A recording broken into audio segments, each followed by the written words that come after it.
वालेकुम स्टूडेंट्स, उम्मीद करता हूँ कि आप सब लोग खैरियत से होंगे। तो अभी मैं बायोलॉजी की शॉर्ट लिस्टिंग के लेक्चर अपलोड कर रहा हूँ, आप भी देख रहे हैं। और आज का जो टॉपिक है हमारा, सबसे पहले तो मैं आपसे ये रिक्वेस्ट करूँगा कि अगर तो आप चैनल पर न्यू है ना, तो आपसे प्लीज़ ये रिक्वेस्ट है कि आप चैनल को सब्सक्राइब कर लें, ठीक है। क्योंकि इस पर जो है हर बायोलॉजी के हर चैप्टर की, केमिस्ट्री के हर चैप्टर की, फिज़िक्स के हर चैप्टर की, उसके अलावा इंग्लिश और लॉजिकल रीजनिंग, इनकी भी शॉर्ट लिस्टिंग आएगी, ठीक है। तो आपको अगर तो अभी सब्सक्राइब कर लोगे तो आपको आगे बहुत ज़्यादा फ़ायदा होने वाला है, ठीक है। और इसके साथ मैं आपको पास पेपर के एमसीक्यूज दूंगा। उसके अलावा आपकी तैयारी इतनी अच्छी होगी एमडीकैट की कि आपको कहीं और जाने की ज़रूरत ही नहीं पड़ेगी। और आपको अगर आपको किसी भी तरह की इंफॉर्मेशन चाहिए हो तो आपको मेरा व्हाट्सएप नंबर भी मिल जाएगा, क्योंकि वो डिस्क्रिप्शन में मैं दे देता हूँ। लेकिन उसके साथ आप मुझे कमेंट बॉक्स में भी पूछ सकते हैं, ठीक है। कमेंट बॉक्स में भी पूछ सकते हैं। सब्सक्राइब करें चैनल को और उसके बाद उसके साथ जो घंटी का बटन है वो भी दबा दें, ताकि हर आने वाली जो नई वीडियो है उसके बारे में आपको ज़रूर पता चले, ठीक है। तो आज का लेक्चर स्टार्ट करते हैं। बिस्मिल्लाहिर्रहमानिर्रहीम। आज का जो लेक्चर है वो हमारा है बायो एनर्जेटिक्स के बारे में। बायोलॉजी का चैप्टर है फर्स्ट ईयर का। तो आज जो हम डिस्कस करेंगे बायो एनर्जेटिक्स के बारे में, इसमें मैं आपको पहले बता दूं कि जो इसके हम डिस्कस करेंगे उसमें जो है सबसे पहले तो बुक लाइंस हैं, क्योंकि जो पीएमसी का पेपर है उसमें ज़्यादातर तो बुक लाइंस ही आती हैं, मोस्ट इम्पोर्टेंट, ठीक है। सबसे पहले आपने बुक लाइंस को पढ़ना है, उसके बाद अगर आप फिर उसके बाद इसमें आपको इम्पोर्टेंट एमसीक्यूज़ के बारे में बताऊंगा मैं आपको, ठीक है। इम्पोर्टेंट एमसीक्यूज़ और इसके अलावा आपको कुछ जनरल इंफॉर्मेशन भी दूंगा इस चैप्टर के बारे में, ठीक है। जनरल इंफॉर्मेशन भी। तो आपने वीडियो को हल्का सा भी स्किप नहीं करना। अगर आप हल्का सा भी स्किप करोगे तो आपको समझ नहीं आएगी, ठीक है। तो लेक्चर स्टार्ट करते हैं। बायोएनर्जेटिक्स के बारे में जो सबसे पहला पॉइंट लिखा गया है, लाइट, ठीक है। सबसे पहले जो इसमें जो यूज़ होती है बायोएनर्जेटिक्स मीन, इसमें दो प्रोसेस होते हैं, ठीक है। एक तो होता है फोटोसिंथेसिस, ठीक है, फोटोसिंथेसिस। और दूसरा इसमें कौन सा प्रोसेस है, रेस्पायरेशन। ये दो प्रोसेस इसमें जो है वो यूज़ होते हैं और इन्हीं दो प्रोसेस को हमने इसमें डिस्कस करना होता है। सबसे पहले आ जाता है फोटोसिंथेसिस। तो फोटोसिंथेसिस किस में होती है, डे टाइम होती है फोटोसिंथेसिस, ठीक है।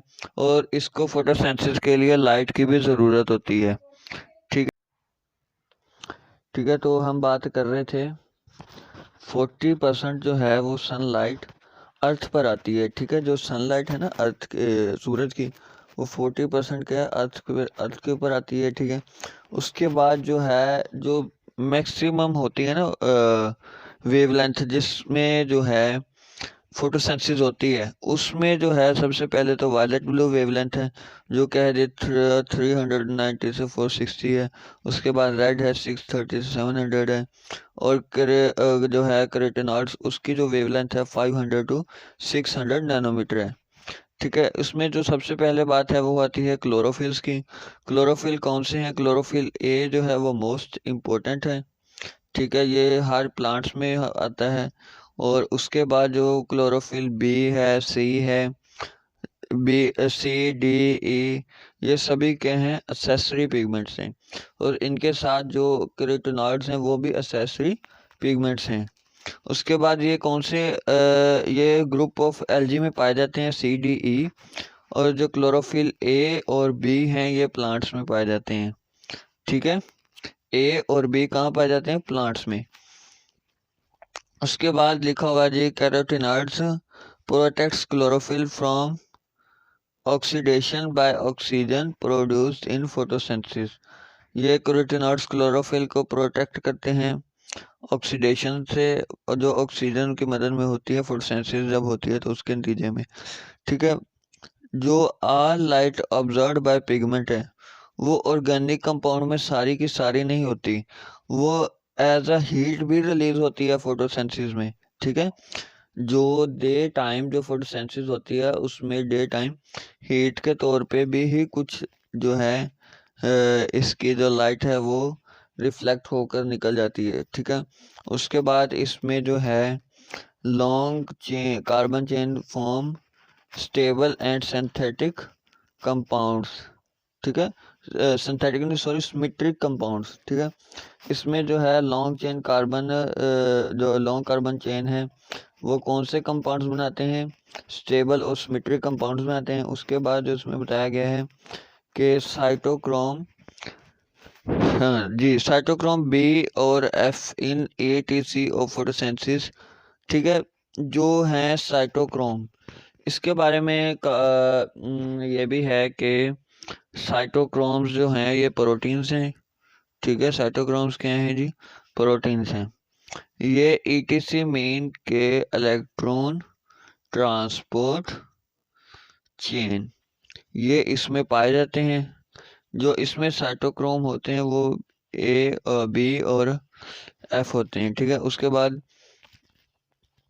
कैल्विन साइकिल आ जाती है। कैल्विन साइकिल में क्या बनता है जी, इसको हम ग्लिसरॉल्डिहाइड फॉस्फेट यानी कि G3PB कहते हैं, लेकिन इसको PGA भी कहते हैं क्योंकि ये first product of food synthesis है। और ये क्या है जी, बी आइडेंटिफाइड, ठीक है। यानी कि ये जो है PGA ये कैल्विन साइकिल फूड सिंथेसिस में प्रोड्यूस होती है और कैल्विन साइकिल के जरिए प्रोड्यूस होती है। और कैल्विन साइकिल कौन सी साइकिल है, C3 साइकिल, जिसमें 3 कार्बन्स यूज होते हैं, ठीक है। कैल्विन साइकिल में ये भी पूछा जाता है कि इसमें CO2 के कितने मॉलिक्यूल्स यूज होते हैं, तो इसमें कितने मॉलिक्यूल्स होते हैं, 3 CO2 मॉलिक्यूल्स यूज होते हैं। और ये जो रिएक्शन है 3 CO2 मॉलिक्यूल्स किसके जरिए कैटालाइज होता है, तो इसको करती है रूबिस्को, ये भी एक प्रोटीन है।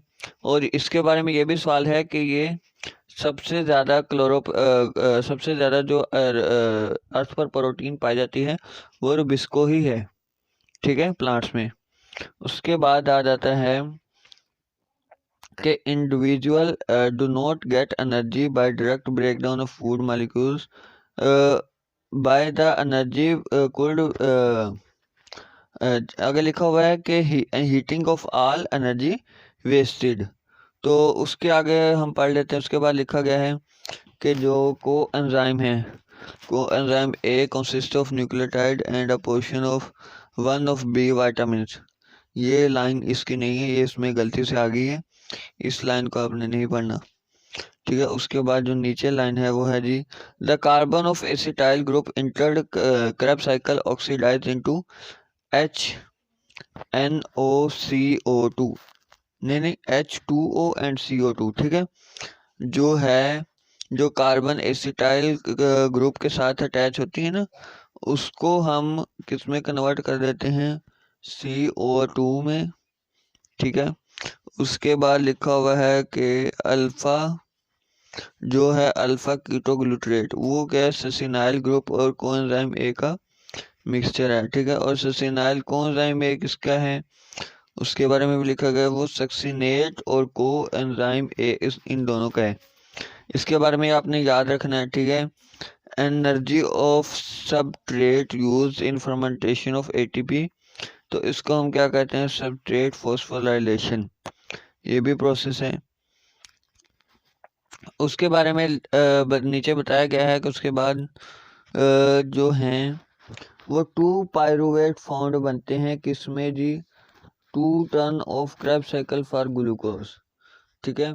जो हैं क्रेब साइकिल में वो 2 पायरुवेट जो हैं वो यूज होते हैं जो कि ग्लाइकोलाइसिस में बनते हैं, ठीक है। ग्लाइकोलाइसिस में 2 पायरुवेट बनते हैं और इसके अलावा ग्लाइकोलाइसिस में 2 ATP यूज होते हैं, 2 ATP और 2 फॉर्म्ड होते हैं, ठीक है। ये आपको आखिर में मैं एक टेबल सा बताऊंगा कि आपने इसको कैसे याद रखना है। इसके बारे में भी MCQ आते हैं कि ATP कितने बनते हैं और कितने कंज्यूम होते हैं और इनके साथ कितने NADH FADH ये सभी कुछ, ठीक है। ये भी इसके लिए मोस्ट इम्पोर्टेंट है MCQ के लिए।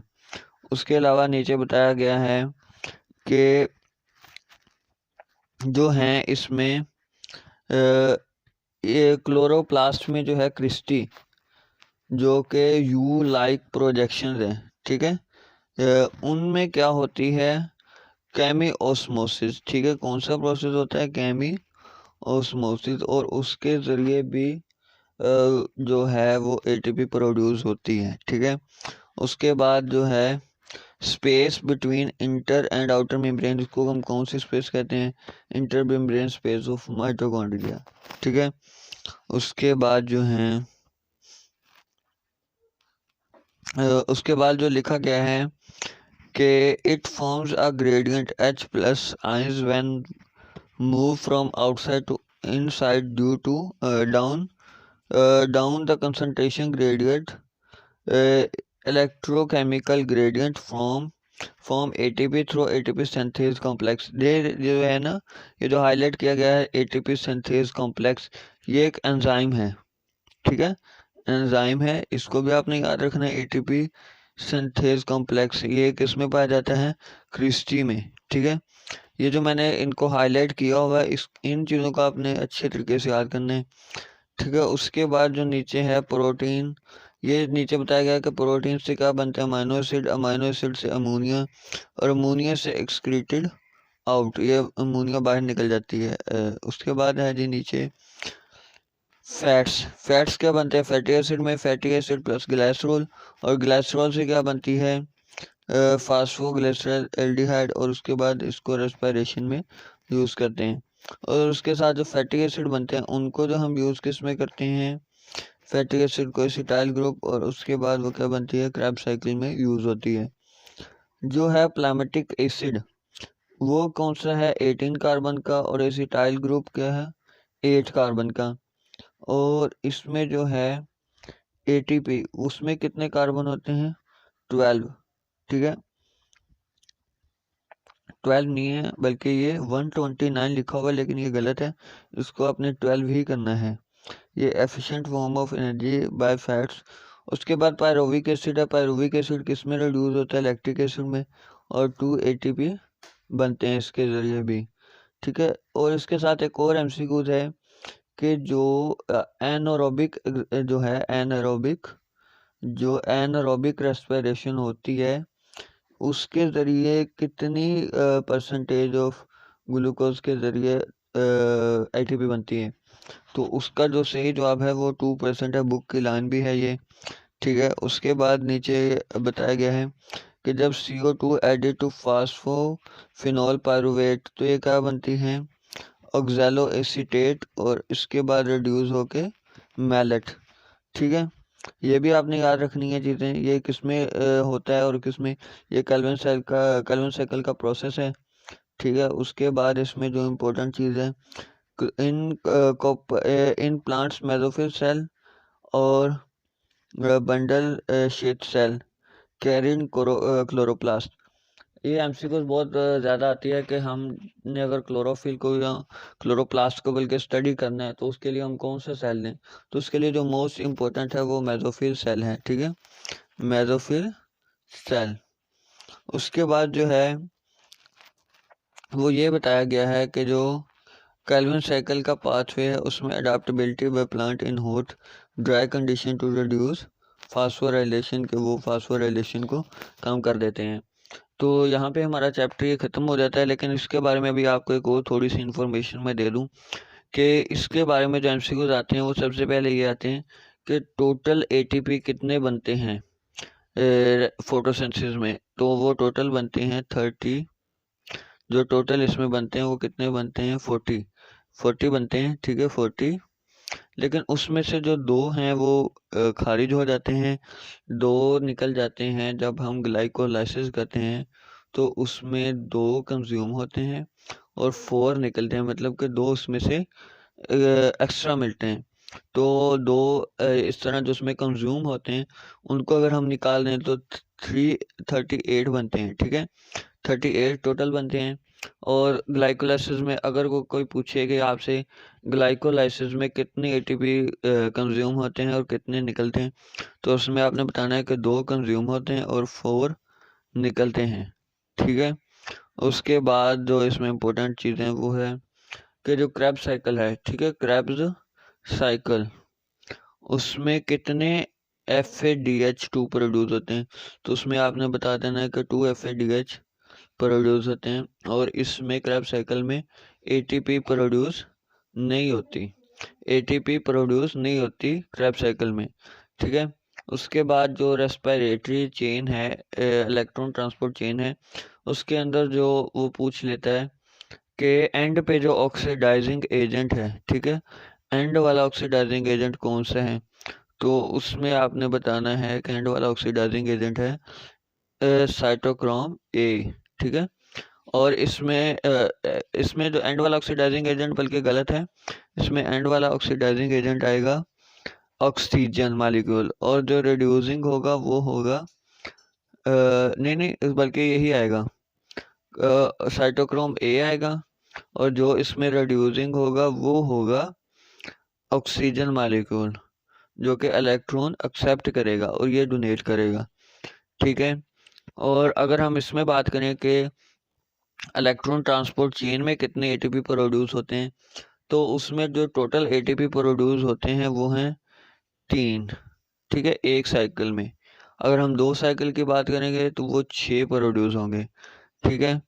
उसके अलावा जो इसमें इम्पोर्टेंट इंफॉर्मेशन है वो ये है कि जो स्टोमेटा का जो 70% हिस्सा है वो लीफ में स्टोमेटा ने घेरा होता है, ठीक है। लीफ का जो 70% है उसमें क्या होते हैं, स्टोमेटा। ये भी है इसमें जनरल MCQs, और इसमें और भी MCQs हैं, वो मैं आपको जब इसमें मैं आपको एक और लेक्चर भी दूंगा बायोएनर्जेटिक्स का, जिसमें मैं आपको इम्पोर्टेंट जो बुक लाइंस हैं, इम्पोर्टेंट बुक लाइंस के बारे में लेक्चर में आपको दूंगा। तो आपने क्या करना है कि चैनल को सब्सक्राइब करना है और उसकी प्लेलिस्ट में जाना है। प्लेलिस्ट में आपको आपको प्लेलिस्ट मिलेगी MD-CAT बायोलॉजी की, वहाँ पर केमिस्ट्री की भी होगी, फिजिक्स की भी होगी। तो आपने बायोलॉजी में जाना है और वहाँ से मेरा लेक्चर होगा important book lines about biology MD-CAT। तो वहाँ से आपने इनको चेक कर लेना है, उसमें भी इसको आपको इस चैप्टर के बारे में काफ़ी नॉलेज मिल जाएगा। उम्मीद है कि आपको समझ आई होगी, और अगर आपको कोई क्वेश्चन हो इसके बारे में तो आप मुझे कमेंट बॉक्स में पूछ सकते हैं, ठीक है। आपका बहुत बहुत शुक्रिया, आपने पूरी वीडियो देखी। अब आपको उम्मीद करता हूँ कि आपको समझ आई होगी, ठीक है। अगर आप चैनल पर नए हैं तो फिर आपको कहूँगा कि सब्सक्राइब कर लें, आपको इसमें काफ़ी इन्फॉर्मेशन मिलने वाली है। और आपका बहुत बहुत शुक्रिया, ठीक है। अल्लाह हाफिज़।